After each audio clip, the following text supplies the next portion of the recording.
നമസ്കാരം. ഡോക്ടർ ലൈവിലേക്ക് സ്വാഗതം. മുൻകാലങ്ങളിലൊക്കെ നമ്മളൊട്ടൊരു പേടിയോടെ നോക്കിയിരുന്ന ചില അസുഖങ്ങളുണ്ട്. അതിലൊന്നാണ് തലച്ചോറിലുണ്ടാകുന്ന മുഴകൾ.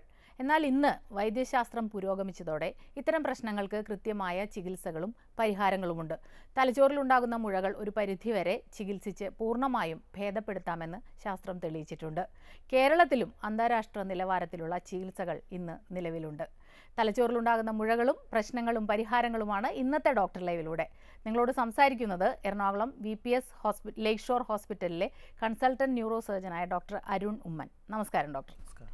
ഡോക്ടർ, ഇപ്പോൾ തലച്ചോറിലെ മുഴകൾ എന്ന് പറയുമ്പം എനിക്ക് ഓർമ്മയുണ്ട്, ഒരു 20 വർഷം മുന്നോട്ട് നമ്മൾ നോക്കിക്കഴിഞ്ഞാൽ വല്ലാതെ പേടിയോടുകൂടി ബ്രെയിൻ ട്യൂമർ എന്ന് പറഞ്ഞാൽ ഭയത്തോടുകൂടി കണ്ടിരുന്ന ഒരു അസുഖമാണ്. യഥാർത്ഥത്തിൽ എന്താണ് ഈ ബ്രെയിൻ ട്യൂമർ എന്നൊന്ന് പറയാമോ? ബ്രെയിൻ ട്യൂമർ എന്ന് വെച്ചാൽ തലച്ചോറിൽ ഏത് തരം വളർച്ച, ഏത് തരം ഗ്രോത്ത്, ഏത് തരം വളർച്ചയാണ് നമ്മൾ ബ്രെയിൻ ട്യൂമർ എന്ന് പറയും. ബ്രെയിൻ ട്യൂമേഴ്സ് ഒത്തിരി തരമുണ്ട്. ഓരോ വർഷം കൂടുന്തോറും കൂടുതൽ ട്യൂമേഴ്സ് കണ്ടുപിടിച്ചുകൊണ്ടിരിക്കുകയാണ്. അതിൻ്റെ കൂടുതൽ ചികിത്സകളും കണ്ടുപിടിച്ചുകൊണ്ടിരിക്കുകയാണ്. ട്യൂമേഴ്സ് എന്ന് പറയുമ്പം ബിനൈൻ ട്യൂമേഴ്സ് ഉണ്ട്, എന്ന് വെച്ചാൽ ക്യാൻസർ അല്ലാത്ത ട്യൂമേഴ്സ് ഉണ്ട്, ക്യാൻസറായ ട്യൂമേഴ്സ് ഉണ്ട്, അഥവാ മാലിഗ്നൻ ട്യൂമേഴ്സ് ഉണ്ട്. ഇത് തന്നെ പല തരത്തിലുണ്ട്. ബിനൈൻ ട്യൂമേഴ്സ് ആണെങ്കിൽ പല റേഞ്ച് ഉണ്ട്, അതുപോലെ മാലിഗ്നൻ്റ് ആണെങ്കിലും പല തരമുണ്ട്. മാലിഗ്നൻ ട്യൂമേഴ്സ് എന്ന് പറഞ്ഞു കഴിഞ്ഞാൽ നമ്മുടെ ക്യാൻസർ എന്ന് ഇപ്പോൾ എല്ലാവരും പറയുന്ന ഒരു സാധനമാണ് മാലിഗ്നൻ ട്യൂമേഴ്സ്. അതും രണ്ട് മെയിൻ ടൈപ്പാണ്. ഒന്ന് പ്രൈമറി ട്യൂമേഴ്സ് ഉണ്ട്, സെക്കൻഡറി ട്യൂമേഴ്സ് ഉണ്ട്. ഈ പ്രൈമറി ട്യൂമേഴ്സ് എന്ന് പറഞ്ഞു കഴിഞ്ഞാൽ ബ്രെയിനിലെ ഉള്ളിൽ തന്നെ വരുന്ന ക്യാൻസേഴ്സ്. അതിൽ കൂടുതൽ കാണുന്നതാണ് ഈ സെക്കൻഡറി ട്യൂമേഴ്സ്. എന്ന് വെച്ചാൽ മറ്റ് ബോഡിയിലെ മറ്റേതെങ്കിലും ശരീരഭാഗത്തു നിന്ന് ക്യാൻസർ ഉണ്ടെങ്കിൽ അത് സ്പ്രെഡ് ചെയ്ത് രക്തം ഏതെങ്കിലും വഴി സ്പ്രെഡ് ചെയ്ത് നമ്മുടെ തലച്ചോറിൽ വരുന്നത്, നമ്മുടെ ബ്രസ്റ്റ് ക്യാൻസർ, ലങ് ക്യാൻസർ, പിന്നെ പ്രോസ്റ്റേറ്റ് ക്യാൻസർ, അല്ലെങ്കിൽ നമ്മുടെ തൈറോയ്ഡ് ക്യാൻസർ, ഇതൊക്കെ ഒരു ലെവൽ കഴിഞ്ഞാൽ സ്പ്രെഡ് ചെയ്ത് ബ്രെയിനിലേക്ക് വരും. അപ്പോൾ സെക്കൻഡറി ക്യാൻസർ ആണ്. അങ്ങനത്തെ ക്യാൻസേഴ്സും ഉണ്ട്, അതാണ് കൂടുതലും കാണുന്നത്. ഒരു കാര്യം ഡോക്ടർ, എല്ലാ ട്യൂമറുകളും ക്യാൻസറസ് ആണോ എന്നുള്ളതാണ്? അല്ല, എല്ലാ ട്യൂമേഴ്സും ക്യാൻസേഴ്സ് അല്ല. ക്യാൻസർ ഒരു 10% അല്ലെങ്കിൽ അത് കൂടുതലും ബിനൈൻ ട്യൂമേഴ്സ് തന്നെയാണ്. അങ്ങനെ ചികിത്സ എന്ന് വെച്ചാൽ ബിനൈൻ ട്യൂമേഴ്സ് തന്നെ ഒരു പരിധി വരെ പൂർണ്ണമായിട്ട് ചികിത്സ ഭേദമാക്കാവുന്ന ട്യൂമേഴ്സാണ് ഈ ബിനൈൻ ട്യൂമേഴ്സ്. ക്യാൻസർ ട്യൂമേഴ്സ് ആണെങ്കിൽ പോലും ചില ഗ്രേഡ് ട്യൂമേഴ്സിനൊക്കെ നമുക്ക് ചികിത്സകൾ കണ്ടുപിടിച്ചിട്ടുണ്ട്. അത് നമ്മൾ അതിൻ്റെ ചികിത്സകൾ ഫലപ്രദമായിട്ട് നമുക്ക് ചെയ്യാനും കഴിഞ്ഞിട്ടുണ്ട്. ഡോക്ടർ, നമ്മുടെ ഒരു കോളർ ഉണ്ട്. ഹലോ. നമസ്കാരം. ഡോക്ടർ ലൈവാണ്, ഡോക്ടറോട് സംസാരിച്ചോളൂ. സാറേ, ഞാൻ മുഹമ്മദ് കുട്ടിയാണ്, ഇവിടെ ചെറുപ്പുളശ്ശേരി ഭാഗത്ത് നിന്നാണ് വിളിക്കുന്നത്. പറഞ്ഞോളൂ സാറേ. ഈ തലച്ചോറിനുള്ള ഈ മുഴകളെ എങ്ങനെയാണ് കണ്ടുപിടിക്കാൻ സാധിക്കുന്നത്? ഏത് ടെസ്റ്റിലൂടെയാണ് കണ്ടുപിടിക്കാൻ സാധിക്കുക? തലച്ചോറിലെന്ന് പറഞ്ഞാൽ ആദ്യം നമ്മുടെ ആ ഒരു എങ്ങനെയാണ് പുള്ളിക്കാരൻ പ്രസൻറ്റ് ചെയ്യുന്നുള്ളതനുസരിച്ചിരിക്കും. ഇപ്പം തലച്ചോറിൻ്റെ ക്ലിനിക്കലി നമുക്കങ്ങനെ ഒറ്റ ടെസ്റ്റുകളൊന്നുമില്ല. ക്യാൻസർ എന്ന് പറഞ്ഞാൽ ഒരു വളരെ ഡിഫിക്കൽട്ട്, വളരെ ഒത്തിരി തരം ക്യാൻസേഴ്സ് ഉണ്ട്. എല്ലാ ശരീരത്തും ഓരോ തരം ക്യാൻസർ ഉണ്ട്. അപ്പോൾ അത് കണ്ടുപിടിക്കാനായിട്ട് ഒറ്റ ചികിത്സ രീതിയൊന്നുമില്ല. അതുമാത്രമല്ല, അത് കണ്ടുപിടിക്കാൻ അത്ര എളുപ്പമല്ല. പിന്നെ ബ്രെയിൻ ട്യൂമേഴ്സ് നമ്മൾ സാറിന് എപ്പോഴും കണ്ടുപിടിക്കുന്നത് സംശയം തോന്നി കഴിഞ്ഞാൽ ഉടനെ സ്കാൻ ചെയ്യുന്നുള്ളതാണ്. അത് പലതരം സ്കാൻ ഉണ്ട്. CT സ്കാൻസ് ഉണ്ട്, MRI സ്കാൻസ് ഉണ്ട്. ഓരോന്നിനും ഓരോ സീക്വൻസ് ഉണ്ട്. അപ്പോൾ ഓരോന്നും നമ്മൾ ഡീറ്റെയിൽ എടുത്തു കഴിഞ്ഞാൽ ഏകദേശം ഒരു ധാരണ കിട്ടും ഏത് തരം ട്യൂമറാണെന്നുള്ളത്. ഡോക്ടർ, ഇപ്പോൾ രോഗനിർണയത്തിനെ കുറിച്ച് പറയും മുമ്പ് ഇത്തരം പ്രശ്നങ്ങൾക്ക് ലക്ഷണങ്ങൾ എന്തെങ്കിലും ഉണ്ടോ പ്രകടമായിട്ട്? ഇപ്പോൾ ഡോക്ടർ പറഞ്ഞല്ലോ 2 തരമുണ്ട്. അപ്പോൾ ആ 2 തരത്തിലുള്ള നിസ്സാരമായിട്ടുള്ള ട്യൂമർ മുഴകൾക്ക് അല്ലെങ്കിൽ ഗൗരവമേറിയ മുഴകൾക്ക് ലക്ഷണങ്ങൾ വ്യത്യസ്തമാണോ? വ്യത്യസ്തമാണോ എന്ന് ചോദിച്ചു കഴിഞ്ഞാൽ അങ്ങനെയല്ല. ഈ ഗൗരവം കൂടിയെന്ന് വെച്ചാൽ മാലിഗ്നൻ വെച്ചാൽ പെട്ടെന്നായിരിക്കും സിംറ്റംസ് വരുന്നത്. ഈ ബിനൈൻ ട്യൂമേഴ്സ് എന്ന് വെച്ച് കഴിഞ്ഞാൽ കുറച്ച് നാളത്തേക്ക് ഇങ്ങനെ വളരെ ചെറിയ ഏതെങ്കിലും സിംറ്റംസ് ഒക്കെ ആയിരിക്കും. അങ്ങനെയായിരിക്കും. അതിൻ്റെ ഒരു സ്പീഡ് ഓഫ് എന്ന് വെച്ചാൽ ഇൻറ്റൻസിറ്റി കൂടുന്നതനുസരിച്ചാണ് നമ്മൾ ഡിസൈഡ് ചെയ്യുന്നത്. ലക്ഷണങ്ങൾ ഒത്തിരി ഉണ്ട്. ഒന്ന് ചിന്തിക്കുക, നമ്മുടെ തലോട്ടി എന്ന് പറഞ്ഞ ഒരു ഫിക്സഡ് ബോക്സ് ആണ്. ഒരു തലോട്ടി എന്ന് വെച്ചാൽ നമ്മുടെ തലോട്ടി ഒരു ഫിക്സഡ് ബോക്സ്, ഒരു റിജിഡ് ബോക്സ് ആണ്. അപ്പോൾ അതിൽ നിന്ന് ഒരു ഗ്രോത്തോ എന്തെങ്കിലും ഉണ്ടായി കഴിഞ്ഞാൽ ആദ്യം സംഭവിക്കുന്നത് വെച്ചാൽ ഈ മുഴ നമ്മുടെ ബ്രെയിനിലെ കംപ്രസ് ചെയ്യും, അല്ലെങ്കിൽ അതിനെ ഇറിറ്റേറ്റ് ചെയ്യും, ബ്രെയിനിൽ ഇറിറ്റേറ്റ് ചെയ്യും. ഇത് 2 കാരണങ്ങളാണ് സിംറ്റംസ് ഉണ്ടാകുന്നത്. അപ്പോൾ ഈ കംപ്രഷൻ കാരണം ഉണ്ടാകുന്ന സിംറ്റംസ് ഏറ്റവും കൂടുതൽ കാണുന്നത് തലവേദന എന്ന് വിചാരിച്ചാൽ എല്ലാ തലവേദനകളും ബ്രെയിൻ ട്യൂമറാണെന്ന് നമ്മൾ വിചാരിക്കില്ല. വളരെ റെയറായിട്ടൊരു തലവേദന ഒരു വളരെ റെയർ കാരണമാണ് ബ്രെയിൻ ട്യൂമർ. ഈ ബ്രെയിൻ ട്യൂമേഴ്സിൻ്റെ തലവേദനയ്ക്ക് ഒരു പ്രത്യേകതയുണ്ട്. എന്താണെന്ന് വെച്ച് കഴിഞ്ഞാൽ അത് അതിൻ്റെ ഒരു പ്രത്യേക രീതിയിലാണ് പ്രസൻറ്റ് ചെയ്യുന്നത്. അതായത് early morning headache, early morning excruciating എന്ന് വെച്ചാൽ രാവിലെ എഴുന്നേൽക്കും തന്നെ നല്ല കഠിനമായ തലവേദനയായിട്ടായിരിക്കും എഴുന്നേൽക്കുന്നത്. ഇത് കൂടാതെ ഈ പ്രൊജക്ടൈൽ വോമിറ്റിംഗ് എന്ന് വെച്ച് കഴിഞ്ഞാൽ സാധാരണ സർദിലൊക്കെ നമുക്കൊരു ഒക്കാനൊക്കെ വന്നിട്ടാണ് ശ്രദ്ധിക്കുന്നത്. ഇതെന്ന് പറഞ്ഞാൽ പെട്ടെന്ന് ഇങ്ങനെ വരും. അപ്പോൾ ഒരു എക്സ്ക്രൂഷിയേറ്റിംഗ് മോർണിംഗ് ഹെഡേക്ക് വിത്ത് പ്രൊജക്ടൈൽ വോമിറ്റിംഗ് ആണ് സാധാരണ ഒരു ബ്രെയിൻ ട്യൂമറിൻ്റെ ഒരു കോമൺ ഫീച്ചർ. അങ്ങനെ ഒരു രീതി പറഞ്ഞു കഴിഞ്ഞാൽ നമുക്ക് ഏകദേശം ഒരു പറയാം ഇതൊരു ബ്രെയിൻ ട്യൂമറോ അല്ലെങ്കിൽ അങ്ങനെ എന്തെങ്കിലും ഒരു കാരണം ബ്രെയിൻ ട്യൂമറാണെന്ന് പറയാം. ഡോക്ടർ, അടുത്തൊരു കോൾ ഉണ്ട്, അതിനുശേഷം തുടരാം. ഹലോ. ഹലോ. നമസ്കാരം, ചോദിച്ചോളൂ ഡോക്ടറോട്. ചോദിച്ചോളൂ. ഹലോ. ചോദിച്ചോളൂ. Hello doctor. ഹലോ. എന്താണ് സംശയം? സംശയം എൻ്റെ വൈഫിന് വേണ്ടിയിട്ടാണ് ഞാൻ വിളിക്കുന്നത്. ഓക്കെ. എൻ്റെ വൈഫിന് ഈടായിട്ട് 2-3 ദിവസമായിട്ട് ആദ്യം ഈ നെറ്റിയിലെ നെയിലായിട്ട് വേദന വന്നു. അത് ഭോപ്പാലിൽ വർക്ക് ചെയ്തുകൊണ്ടിരിക്കുന്നതായിരുന്നു. അത് കുറെ വർഷങ്ങൾക്ക് ശേഷം ഇപ്പം തലച്ചോറിന്റെ മേലെ, അതായത് ഉച്ചിയില് കഠിനമായിട്ട് വേദന എടുക്കുക, എന്നിട്ട് മുഖത്ത് ഇച്ചിരി സ്വെല്ലിങ് വരിക. അത് കഴിഞ്ഞിട്ട് നമ്മളിവിടെ നമ്മളുടെ ഫിസിഷ്യനെ കൊണ്ട് കാണിച്ചിട്ട് അത് കുറച്ച് കഴിഞ്ഞ് മാറും. അത് പീരീഡ് സമയത്ത് ചിലപ്പം വരും, അല്ലെങ്കിൽ പിന്നെ വേറെയുള്ള സമയങ്ങളിലും തലയുടെ മേലിലാണ് വേദന എടുക്കുക എന്ന് പറയും. വേദന വരുമ്പം ഭയങ്കരമായിട്ട് വേദനയാണ്, ആൾക്ക് ഭയങ്കര ക്ഷീണം അനുഭവപ്പെടും. ശരീരവേദനയുണ്ടോ? ശരീരവേദനയില്ല, തലവേദന മാത്രം. തലയുടെ ഉച്ചിയിലായിട്ടാണ് വരുന്നത്. ആദ്യമായിട്ടല്ലേ ഇതുപോലത്തെ വേദന വരുന്നത്? അതെ, ആദ്യമായിട്ടാണ് വരുന്നത്. അത് ഇപ്പൊ 2-3 പ്രാവശ്യമായിട്ട് പഠിപ്പിച്ച് അങ്ങനെ വന്നിട്ടുണ്ട്, പക്ഷെ കണ്ടിന്യൂസ് ആയിട്ടില്ല. മരുന്ന് കഴിക്കുമ്പോൾ തൽക്കാലം കുറയും അല്ലേ? അതെ, മരുന്ന് കഴിക്കുമ്പോൾ കുറയും, തൽക്കാലം കുറയും. വേറെ ആരെങ്കിലും കാണിച്ചിട്ടുണ്ടോ? ന്യൂറോളജി, ന്യൂറോസർജൻ? വേറെ ആരെങ്കിലും കാണിച്ചിട്ടില്ല. ആദ്യമായിട്ട് വരുന്ന തലവേദനയാകുമ്പോൾ നമ്മളത് കുറച്ച് ഗൗരവമായിട്ട് എടുക്കണം, കാരണം സ്ഥിരമായിട്ട് വരുന്നതല്ല. അപ്പോൾ ഈ ഉച്ചിയിലുള്ള വേദനയൊക്കെ ആകുമ്പോൾ ചിലപ്പം നമുക്കൊരു സംശയം ഉള്ളിലേക്കും. അപ്പം ഒരു ന്യൂറോസർജനെ കാണിക്കുന്നതായിരിക്കും നല്ലത്. ന്യൂറോളജി അല്ലെങ്കിൽ ന്യൂറോസർജനെ എടുത്തുള്ള ആരെങ്കിലും ഒന്ന് കാണിക്കുന്നതായിരിക്കും നല്ലത്. ഓക്കെ. ഡോക്ടർ പറഞ്ഞുകൊണ്ടിരുന്നത് തലവേദന ഒന്ന്, പിന്നെ മറ്റൊന്ന് തലവേദന ഉള്ളത്, പിന്നെ ഛർദി. പിന്നെ ഉള്ളതെന്ന് വെച്ചാൽ ഇറിറ്റേഷൻ കാരണം ഈ ബ്രെയിനിനെ ഈ ട്യൂമർ ഇറിറ്റേറ്റ് ചെയ്യുന്നുണ്ടാകുന്ന ഈ ഫിറ്റ്സ്, പെട്ടെന്ന് ഫിറ്റ്സ് വന്നു വെച്ചാൽ ചെറുപ്പം മുതലേ ഫിറ്റ്സ് ഉള്ള ആൾക്കാർക്ക് ഫിറ്റ്സ് വന്നു കഴിഞ്ഞാൽ നമുക്കത് പറയാൻ പറ്റില്ല. പക്ഷേ ആദ്യമായിട്ടൊരു വലിയ കുഴപ്പമില്ലാത്ത ഒരാൾ പെട്ടെന്നൊരു ഫിറ്റ്സ് വന്നു കഴിഞ്ഞാൽ അതിൻ്റെ ഒരു കാരണം ബ്രെയിൻ ട്യൂമേഴ്സാണ്. പിന്നെ ഉണ്ടാകുന്നത് വെച്ച് കഴിഞ്ഞാൽ നമ്മുടെ തലച്ചോറിന് പല ഫങ്ഷൻസ് ഉണ്ട്, ഓരോ ഭാഗവും ഓരോ ഫംഗ്ഷനാണ്. അപ്പോൾ ഏത് ഏരിയയാണ് ഈ മുഴ അഫക്റ്റ് ചെയ്യുന്നത് വെച്ചാൽ അതനുസരിച്ചുള്ള സിംറ്റംസ് വരാം. ഫോർ എക്സാമ്പിൾ, ഇപ്പോൾ ഇടത്തെ സൈഡിലാണ് നമ്മുടെ വലത്തെ സൈഡിലെ ചലനങ്ങൾ നിശ്ചയിക്കുന്നത്. അപ്പം ഇടത്തെ സൈഡിൽ ഒരു ട്യൂമർ വളർന്നു വരുവാണെങ്കിൽ കുറച്ച് നമുക്കൊരു വലത്തെ സൈഡിൽ ഒരു പെരുപ്പ്, കുറച്ച് കഴിയുമ്പോൾ ഒരു തളർച്ച, ഇങ്ങനെ ഒരു പ്രോഗ്രസീവായിട്ട് എന്ന് വെച്ചാൽ കൂടി വരുന്ന പോലെ നമുക്ക് തോന്നാം. അതൊരു തരം പ്രസൻറ്റേഷൻ. പിന്നെ ഉണ്ടാകുന്ന വെച്ച് കഴിഞ്ഞാൽ നമ്മുടെ ഇടത്തെ സൈഡ് തന്നെ അടിയിൽ, കുറച്ച് ഭാഗത്ത് അടിയിലാണെങ്കിൽ ഇങ്ങനെ ഒരു എന്താ സംസാരിക്കുന്ന നമ്മുടെ അല്ലെങ്കിൽ നമ്മുടെ കമ്മ്യൂണിക്കേഷൻ നമ്മുടെ സംസാരം അതൊക്കെ ഡിസൈഡ് ചെയ്യുന്ന ഏരിയയാണ്. അപ്പോൾ ആ ഏരിയയിൽ സംസാരിച്ച് കഴിഞ്ഞാൽ നമുക്ക് സംസാരിക്കാൻ ഒരു കുഴച്ചിൽ പോലെയൊക്കെ തുടങ്ങാം. പിന്നെ ഉണ്ടാകുന്ന വെച്ച് കഴിഞ്ഞാൽ ഈ ബാലൻസ് നമ്മുടെ ബ്രെയിൻ സ്റ്റെമിലൊക്കെയാണ് ഇൻവോൾവ് ചെയ്യണമെങ്കിൽ നമുക്കൊരു ബാലൻസ് അങ്ങനത്തെ ഒരു ഇത് വരാം. പിന്നെ മെമ്മറി ഏരിയസിൽ ഇൻവോൾവ് ചെയ്യുകയാണെങ്കിൽ നമുക്കൊരു ഓർമ്മക്കുറവ്, പെട്ടെന്നൊരു ഓർമ്മക്കുറവ് അങ്ങനെയൊക്കെ വരാം. പിന്നെ സ്വഭാവ വ്യത്യാസം വരാം. പിന്നെ അങ്ങനെ അതൊക്കെയാണ് ഈ സാധാരണ രീതിയിൽ. ഇതൊക്കെ വരുമ്പോൾ പെട്ടെന്ന് എന്ന് വെച്ചാൽ നോർമലായിട്ട് ഒരാൾക്ക് പെട്ടെന്ന് ഇങ്ങനെ ഒരു സിംറ്റംസ് വരുമ്പോഴേക്കും നമ്മളൊന്ന് കരുതേണ്ടതാണ്, അതിനെ പറ്റിയ ഒരു ഡോക്ടറിനെ കാണിക്കേണ്ടതാണ്. അടുത്തൊരു കോളിലേക്ക് പോകാം ഡോക്ടർ. ഹലോ. ഹലോ, സംസാരിച്ചോളൂ ഡോക്ടറോട്. Hello sir. സംസാരിച്ചോളൂ സാർ, നെറ്റിയിൽ ഇങ്ങനെ ഒരു മുഴ ഉണ്ട്. ന്യൂറോളജി കൊണ്ട് കാണിച്ചപ്പോൾ അവര് ബോണിൽ ഒരു കട്ടിയായിട്ടാണ് കാണുന്നത്, ബോണ് വളരുന്നതായിട്ട് അവര് പറഞ്ഞത്. പക്ഷെ അത് വേദന വല്ലതും ഉണ്ടോ? അങ്ങനെ അത്ര വേദനയായിട്ട് അറിയാനില്ല, പക്ഷെ തൊട്ടടുത്ത് ഒന്നുകൂടെ വരുന്നത് പോലെ തോന്നുന്നു എനിക്ക്. ഒരു 2 മാസം മുന്നേ കൊണ്ട് കാണിച്ചപ്പോ അവര് പറഞ്ഞ് സ്കാൻ ചെയ്യാം. അവിടെ സ്കാൻ ചെയ്തപ്പോ സ്കാനിൽ തെളിഞ്ഞിട്ടില്ല. അത് എത്ര സൈസ് കാണും? 1 സെന്റിമീറ്റർ വലുതായിട്ടുണ്ടോ? ഇല്ല, അതിലേക്ക് ചെറുതായിട്ടുള്ളത്. കുറെ നാളായിട്ടുള്ളതല്ലേ? കുറച്ച് നാളുകൊണ്ടേ ഉള്ള. ഇപ്പൊ 2-3 ഡോക്ടർമാരെ കൊണ്ട് കാണിച്ചു, അടുത്തൊരു ഗവൺമെന്റ് ആശുപത്രി കൊണ്ട് കാണിച്ചു. അതെ. അപ്പൊ അവരൊക്കെ എന്താ പറഞ്ഞത്? അവര് പറഞ്ഞത് കുഴപ്പമില്ലെന്ന് പറഞ്ഞു. പക്ഷെ സ്കാൻ ചെയ്ത് പ്രസ് ചെയ്യുമ്പോ ഉണ്ട് വേദനയുണ്ട് സാർ, നല്ലപോലെ പ്രസ് ചെയ്ത വേദനയുണ്ട്. ഇത് സാറിന് ഈ സ്കള്ളിന്റെ ഒരു തിക്കനിങ് ആണ്, ഓസ്റ്റിയോമ എന്ന് പറയും. ഓസ്റ്റിയോമയ്ക്ക് സാറിന് അത് അങ്ങനെ ക്യാൻസർ ഒന്നുമല്ല, സാറിന് ഒരു മുഴയാണ്. അപ്പോൾ അത് ഒത്തിരി വലുതാവുന്നുണ്ടോ അല്ലെങ്കിൽ എന്തെങ്കിലും ഭംഗിക്ക് എന്തെങ്കിലും പ്രശ്നം എന്നുണ്ടെങ്കിൽ നമുക്ക് എപ്പോഴെങ്കിലും നമ്മുടെ സൗകര്യം പോലെ അത് എടുക്കാം. ഒരു മൈനർ ഓപ്പറേഷനാണ്, ജസ്റ്റ് ആ ഏരിയ മാത്രം എടുത്ത് കളയാന്നുള്ളത്. അത്ര ഒരു പേടിക്കേണ്ട ഒരു പ്രശ്നമായിട്ട് തോന്നുന്നില്ല.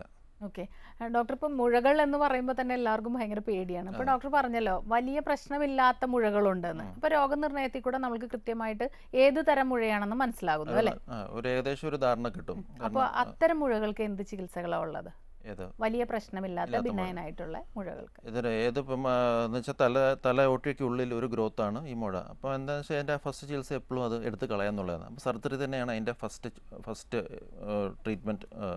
അല്ലാതെ മെഡിസിൻ ഒന്നും കൊടുത്തത് മെഡിസിൻസ് കൊണ്ട് ഇങ്ങനത്തെ മുഴകളൊന്നും മാറാറില്ല.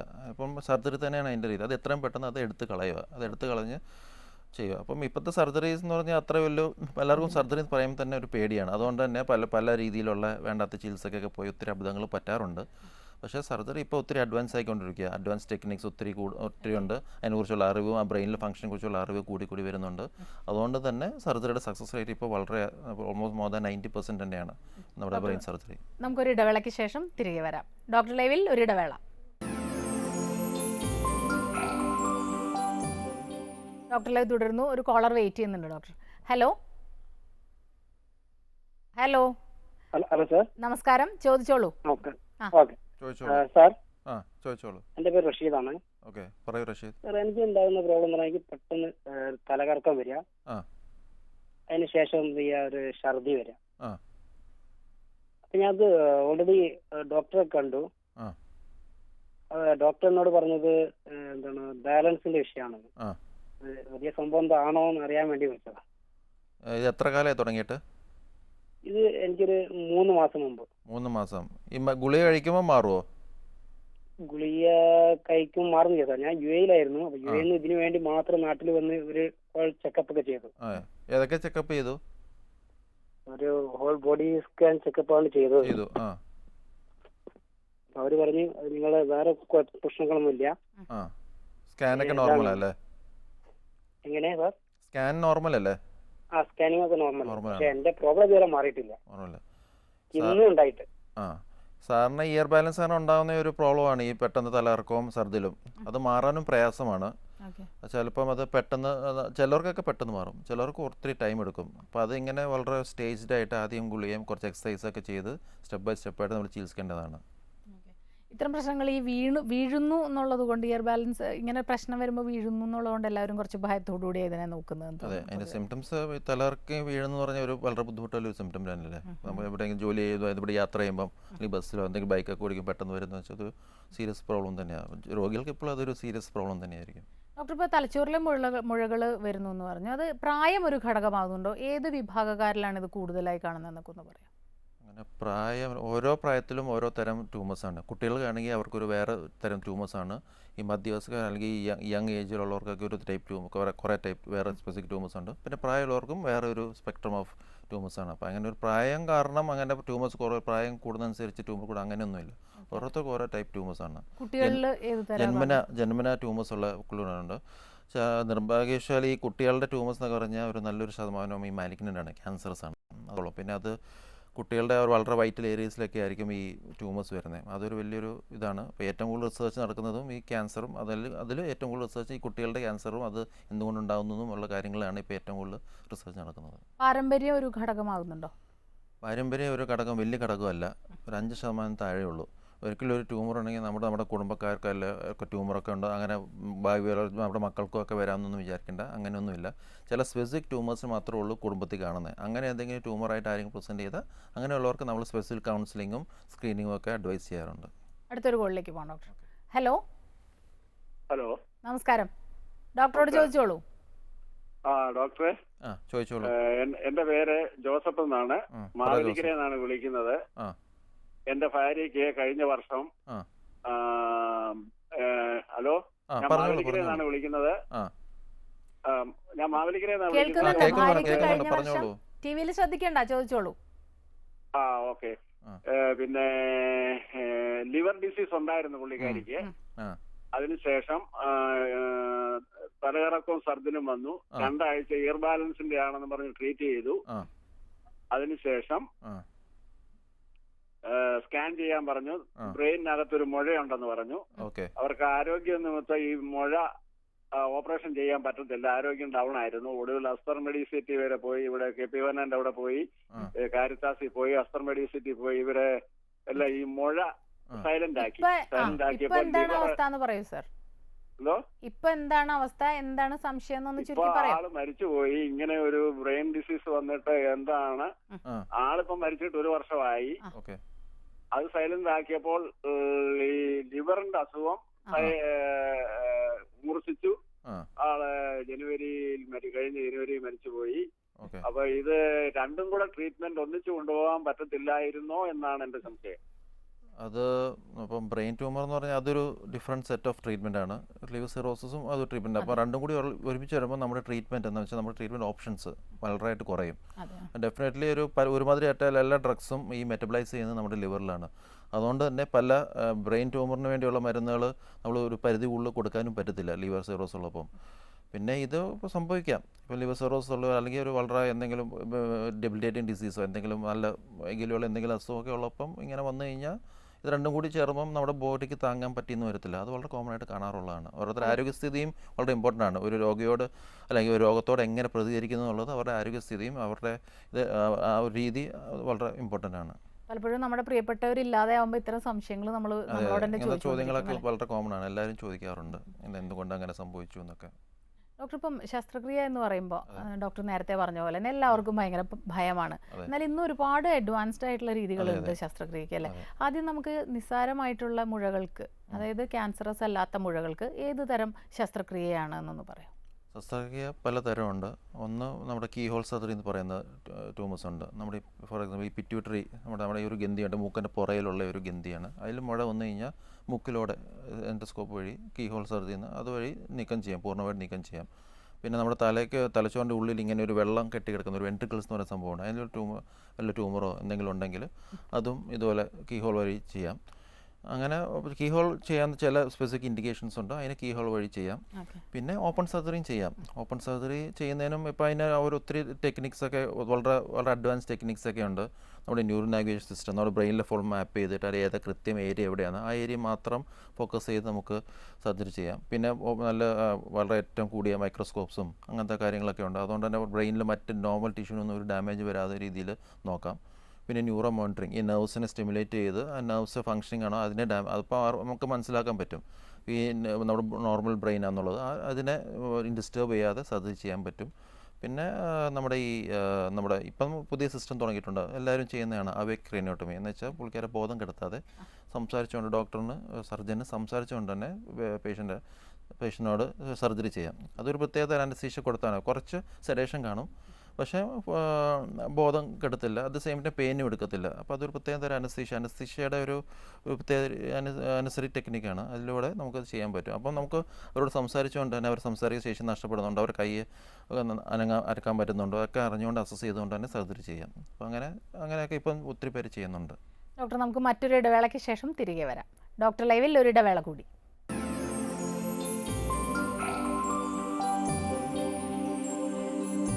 ഡോക്ടർ ലൈവ് തുടരുന്നു. ഒരു കോളർ വെയിറ്റ് ചെയ്യുന്നുണ്ട്. ഡോക്ടർ ഹലോ, നമസ്കാരം. ഡോക്ടർ ലൈവ് ആണ്, ചോദിച്ചോളൂ. എന്റെ പേര് ഷർസാന എന്നാണ്, ഞാൻ കൊല്ലം ജില്ലയിൽ നിന്ന് വിളിക്കുന്നു. ചോദിച്ചോളൂ സാർ. പിന്നെ തലയിൽ ഉച്ചിഭാഗത്തായിട്ട് നല്ല വേദനയുണ്ട് ഇടയ്ക്കിടയ്ക്ക് ഇരിക്കുമ്പോൾ. അത് കണ്ണിലേക്കും അതിൻ്റെതാ ആ വേദന അറിയാൻ പറ്റുന്നുണ്ട് ഇടയ്ക്കിടയ്ക്ക് കണ്ണിനകത്ത്. എത്ര കാലമായി തുടങ്ങിയിട്ട്? ഇതിപ്പോ ഞാൻ ഇടയ്ക്ക് പഠിച്ചോണ്ടിരുന്ന സമയത്തുണ്ടായിരുന്നു, ഒന്ന് കണ്ണ് ടെസ്റ്റ് ചെയ്ത് കണ്ണാടി ഇട്ടു, പക്ഷെ എന്നാലും തലയിൽ വേദനയുണ്ട്, കണ്ണിനകത്തും ആ വേദനയുണ്ട്. വിങ്ങൽ പോലത്തെ വേദനയാണോ? ആ, ഇടയ്ക്കിടയ്ക്ക് ചെറിയ വേദനയാണ്, ചെറുതായിട്ട്. അത് ചെറുപ്പം മുതലേ ഉണ്ടല്ലേ? ആ, ഇടയ്ക്ക് ഒരു 8ാം ക്ലാസ് 9ാം ക്ലാസ്സിൽ പഠിക്കുന്ന സമയം തൊട്ടുണ്ട്. ഇപ്പൊ കണ്ണൊക്കെ ചുമക്കുമായിരുന്നു പഠിക്കുന്ന സമയത്ത്. സാറിന് ചെറുപ്പം മുതലുള്ളതെന്ന് പറഞ്ഞ ഒരു തരം സ്ട്രെസ് ഹെഡേക്കാണ്.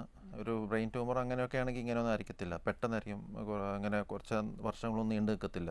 ഇതൊരു സാറിന് സ്ട്രെസ് ഹെഡേക്കും വഹിക്കേണ്ട ആവശ്യമില്ല. എന്തായാലും ഒരു ന്യൂറോളജിസ്റ്റിനെ കണ്ടോളൂ, അതിന് കുഴപ്പമൊന്നുമില്ല. അതൊരു കൺഫേം ചെയ്യാൻ വേണ്ടി മാത്രം. ഡോക്ടർ, ഇപ്പോൾ പുതിയ കാലത്തുള്ള ഒരു പ്രധാനപ്പെട്ട സംശയം മൊബൈൽ ഫോണിൻ്റെ ഉപയോഗം ബ്രെയിൻ ട്യൂമറിന് കാരണമാവുന്നുണ്ടോ എന്നുള്ളതാണ്. കാരണം മൊബൈൽ ഫോൺ ഉപയോഗിക്കാത്തവരില്ല ഇപ്പോൾ ശരിക്കും പറഞ്ഞാൽ അല്ലേ? അപ്പോൾ എന്താണ് അതിൻ്റെ ഒരു യാഥാർത്ഥ്യം? അപ്പം നമ്മൾ അറിയേണ്ടതെന്ന് വെച്ച് കഴിഞ്ഞാൽ ഇപ്പം ക്യാൻസർ ഉണ്ടാക്കുന്ന പ്രൂവ് ആയിട്ടുള്ള ഈ അയണൈസിങ് റേഡിയേഷൻസ് എന്ന് പറയും. എന്ന് വെച്ചാൽ നമ്മുടെ DNA ചേഞ്ചസ് വരുത്തുന്നത് അയണൈസിങ് റേഡിയേഷൻസ് ആണ്.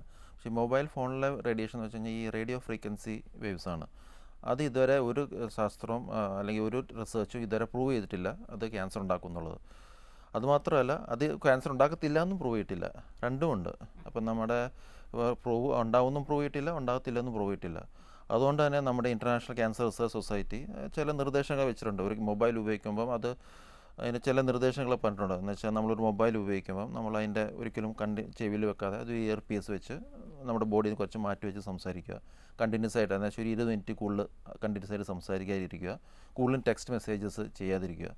പിന്നെ ചില ജോലിയിലുണ്ട് ഈ എന്ന് വെച്ചാൽ കണ്ടിന്യൂസ് ഫോൺ ഉപയോഗിക്കുന്നത്. ഫോർ എക്സാമ്പിൾ നമ്മുടെ ഈ റിസപ്ഷനിസ്റ്റ് അവരൊക്കെ എന്ന് പറഞ്ഞാൽ രാവിലെ തൊട്ട് വൈകുന്നേരം വരെ ഫോൺ. അപ്പോൾ അവിടെയൊക്കെ കൂടുതൽ ലാൻഡ് ഫോൺസ് ഉപയോഗിക്കുക, മൊബൈൽ ഫോൺസ് അധികം ഉപയോഗിക്കാതിരിക്കുക എന്നൊക്കെ നിർദ്ദേശമുണ്ട്. പിന്നെ നമ്മൾ ഈ കാറിലൊക്കെ ആയിരിക്കും കൂടുതലും മൊബൈൽ ഫോൺ ചിലപ്പോൾ ഉപയോഗിക്കുന്നത്. അപ്പോൾ അതിൻ്റെ ഈ കാറിൽ ആൻറ്റനസ്, അതിന് സ്പെസിഫിക് ആൻറ്റനസ് ഉണ്ടെങ്കിൽ ഇതുപോലെ റേഡിയേഷൻസ് നമുക്ക് കിട്ടുന്നത് കുറയ്ക്കും എന്നാണ് ചില പഠനങ്ങൾ പറയുന്നത്. പിന്നെ വേറൊരു പ്രധാനപ്പെട്ട കാര്യം എന്ന് വെച്ചാൽ നമ്മുടെ ഈ മൊബൈൽ ഫോൺസിൽ തന്നെ ഹാൻഡ്സെറ്റ്സിലെ ചില സ്പെസിഫിക്കേഷൻസ് ഉണ്ട്. എന്ന് വെച്ചാൽ നമ്മുടെ ഈ specific absorption rate SIR unit എന്ന് വെച്ചാൽ നമ്മുടെ ഈ ബോഡിയിൽ ഓരോ റേഡിയേഷൻ, ഈ ഫോൺ ഇമിറ്റ് ചെയ്യുന്ന ഓരോ റേഡിയേഷൻ നമ്മുടെ ബോഡിയിൽ എത്ര അബ്സോർബ് ചെയ്യുന്നുള്ള ഒരു watt per kilogram body weight അതിൻ്റെ ഇത്. അപ്പം നമ്മുടെ ഈ ക്യാൻസർ റിസർച്ച് ഓർഗനൈസേഷൻ പറയുന്നത് വെച്ച് കഴിഞ്ഞാൽ അതിൻ്റെ മാക്സിമം പറ്റുന്നുള്ളത് 1.6 SIR ആണ്. 1.6. അപ്പം നമ്മുടെ ഇപ്പോഴത്തെ മൊബൈൽസ് എല്ലാം അതൊക്കെ സ്പെസിഫിക്കേഷൻ നോക്കിയിട്ടാണ് കൺസ്ട്രക്ട് ചെയ്യുന്നത്. നല്ല ക്വാളിറ്റി, നല്ല ബ്രാൻഡഡ് ഒക്കെ ആണെങ്കിൽ അതൊക്കെയാണ് നോക്കുന്നത്. കുറയ്ക്കാൻ നോക്കും അല്ലേ? പക്ഷേ ഒരു കോൾ എടുത്തതിന് ശേഷം തുടരാം നമുക്ക്. ഹലോ, നമസ്കാരം. ഡോക്ടറോട് സംസാരിച്ചോളൂ. ഹലോ, ചോദിച്ചോളൂ. ഹലോ സാർ, ഞാൻ കോതമംഗലത്തുനിന്ന് വിളിക്കുന്നത്. എൻ്റെ പേര് ഷീല എന്നാണ്. സാർ, എനിക്ക് എൻ്റെ തലയ്ക്ക് തലവേദന, നെറ്റത്ത് വേദന ചെറുതായിട്ട് വരും.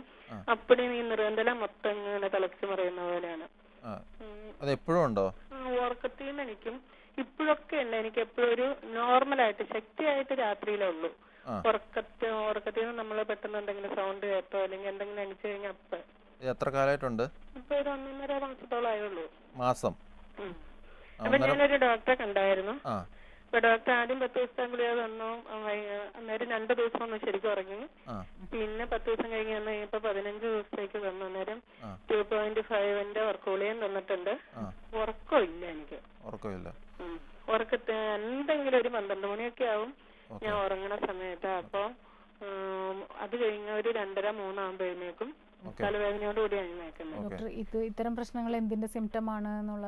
ഇതിപ്പം റീസെന്റ് ആയിട്ട് ഈയിടെ വന്നിട്ടുള്ള സിംറ്റംസാണ്. അപ്പോൾ അതൊന്ന് നന്നായിട്ട് എവാലുവേറ്റ് ചെയ്യുന്നത് നല്ലതായിരിക്കും. ഒരു ന്യൂറോളജിസ്റ്റിനെ ആരെയും കണ്ടിട്ട് ഒന്ന് എവാലുവേറ്റ് ചെയ്യുന്നത് നല്ലതായിരിക്കും. ഇത്തരം പ്രശ്നങ്ങൾ അവഗണിക്കാതിരിക്കുന്നതാണ്. അവഗണിക്കല്ല, കാരണം ഇപ്പം പണ്ട് വന്നിട്ടില്ലല്ലോ, ഇപ്പോൾ 1.5 മാസമായിട്ടില്ലല്ലോ. അപ്പോൾ അതൊന്ന് കാണിക്കുന്നത് നല്ലതായിരിക്കും. ഡോക്ടർ, ഇപ്പോൾ ക്യാൻസറസ് ആയിട്ടുള്ള മുഴകൾക്ക് ശസ്ത്രക്രിയകളാണോ ഏറ്റവും പ്രധാനപ്പെട്ട ചികിത്സ? മറ്റെന്തെങ്കിലും ചികിത്സകളുണ്ടോ? അപ്പം ക്യാൻസറസ് ആണെങ്കിലും അതിൻ്റെ പ്രധാന ഉദ്ദേശം എന്ന് പറഞ്ഞാൽ അതിൻ്റെ ബൾക്ക് എന്ന് വെച്ചാൽ ഈ ട്യൂമറിൻ്റെ ഈ ബൾക്ക് കുറയ്ക്കുക എന്നുള്ളത്. അപ്പം ഫസ്റ്റ് ഇത് ശസ്ത്രക്രിയ തന്നെയാണ്. പ്രൊവൈഡഡ് ഇത് നമ്മുടെ ഏതെങ്കിലും വളരെ വൈറ്റൽ ഏരിയയിലാണെങ്കിൽ അല്ലെങ്കിൽ എന്തെങ്കിലും വളരെ നമ്മുടെ ആരോഗ്യം നമ്മൾ അനുവദിക്കുന്നില്ലെങ്കിൽ മാത്രമേ ഉള്ളൂ നമ്മൾ ശസ്ത്രക്രിയ നമ്മൾ നിർദ്ദേശിക്കാത്തത്. അല്ലെങ്കിൽ എൻ്റെ ഏത് ക്യാൻസർ ആയാലും അതിൻ്റെ ഫസ്റ്റ് ട്രീറ്റ്മെൻറ്റ് എപ്പോഴും സർജിക്കൽ റിമൂവലാണ് തന്നെയാണ്. ഡോക്ടർ, നമ്മുടെ ഇന്നത്തെ ഡോക്ടർ ലൈവിൻ്റെ സമയം ഇവിടെ അവസാനിച്ചിരിക്കുകയാണ്. വളരെയധികം നന്ദി ഞങ്ങളോട് സഹകരിച്ചതിന്. ഇന്നത്തെ ഡോക്ടർ ലൈവ് ഇവിടെ അവസാനിക്കുന്നു. നമസ്കാരം.